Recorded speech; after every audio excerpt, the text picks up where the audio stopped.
ನಮ್ಮ education system ಏನಾಗಿದೆ ಅಂದರೆ ಅಕ್ಬರ್ ಯಾವಾಗ ಬಂದ, ಬೀರ್ಬಲ್ ಯಾವಾಗ ಹೋದ, ಎಷ್ಟು ಜನ ಹೆಂಡತಿರಿದ್ರು, ಎಷ್ಟು ಜನ ಮಕ್ಕಳಾದರು, ಇದೇ ಆಗೋಗ್ಬಿಟ್ಟಿದೆ ನಮಗೆ ಅಲ್ವಾ. ಏನೂ ಗೊತ್ತಿಲ್ಲ ನಮ್ಮ ಹುಡುಗರಿಗೆ. ಹಾಗಿದ್ರೆ ದೇವರೆಲ್ಲಿದ್ದಾನೆ?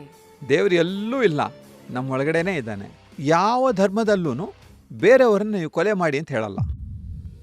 ಯಾವುದೇ ಧರ್ಮ ತಗೊಂಡ್ರು ಆ ಧರ್ಮದಲ್ಲಿ ಒಳ್ಳೆಯ ವಿಷಯಗಳನ್ನ ಯಾವುದಿದೆ ಅದನ್ನು ನಾವು ಪರಿಪಾಲನೆ ಮಾಡಬೇಕು. ನಮ್ಮ ಪ್ರಯತ್ನ ನಾವು ಮಾಡೋದು ನಮ್ಮ ಧರ್ಮ.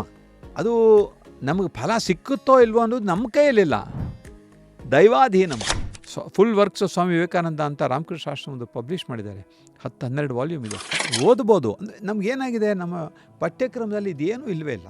ಕೆಲವು ಸತಿ ಶಂಕರಾಚಾರ್ಯರು ಅಂದ ತಕ್ಷಣವೇ ಕೆಲವು ಸತಿ ಇದು ಬರೀ ಬ್ರಾಹ್ಮಣರಿಗೆ ಅನ್ನೋ ಒಂದು ಕಲ್ಪನೆ ಇರಬಹುದಾ ಸಮಾಜದಲ್ಲಿ? ಇವ ನೋಡಿ, ಶಂಕರಾಚಾರ್ಯರು ಅದ್ವೈತ ಸಿದ್ಧಾಂತ ಹೇಳಿದ ಮೇಲೆ ನೀನು ಚಂಡಾಳ, ನೀನು ಬೇರೆ ಜಾತಿಯವನು ಅಥವಾ ನೀನು ಬೇರೆ ಧರ್ಮದವನು ಅಂತ ಹೇಳಕ್ಕೆ ಸಾಧ್ಯನಾ?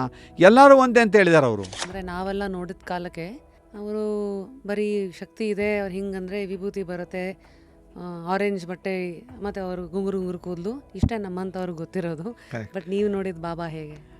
ಅವರ ಒಂದು ಕ್ಯಾರೆಕ್ಟರ್ ಹೇಳಬೇಕು ಅಂತ ಹೇಳಿದ್ರೆ ಅದು ಸುಮಾರು ಒಂದು ದಿವಸ ಆದರೂ ಸಾಕಾಗಲ್ಲ. ಫುಲ್ ವಿಡಿಯೋನ ನೋಡಿ ಆನ್ ರ್ಯಾಪಿಡ್ ರಾಶ್ಮೀಸ್ ಯೂಟ್ಯೂಬ್ ಚಾನಲ್.